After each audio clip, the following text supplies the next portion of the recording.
Magandang hapon! Kumusta po? Narito po ulit ang update natin para sa lagay ng ating panahon ngayong hapon po ng July 31, 2024 na kung saan sa ngayon ay nananatili po na walang anumang sama ng panahon sa loob at labas ng ating area of responsibility.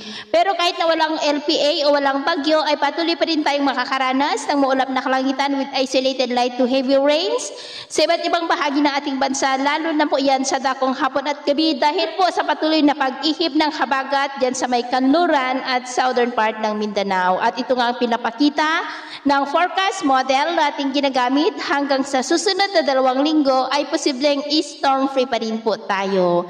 At sa lagay ng ating panahon ngayong hapon dahil sa habagat at mga localized thunderstorm ay maulap pa rin ang kalangitan with isolated light to heavy rain sa malaking bahagi ng ating bansa mula po dyan sa may Ilocos Region, Cordillera, Cagayan Valley, Central Luzon, Metro Manila, Calabarzon, Mimaropa, ilang bahagi ng Bicol Region, Western Visayas, Central Visayas, Eastern Visayas, Zamboanga Peninsula, Northern Mindanao, Caraga, Davao Region at Sorsogon na posibleng magtuloy-tuloy ang mga isolated rains na yan hanggang mamayang gabi sa ilang bahagi.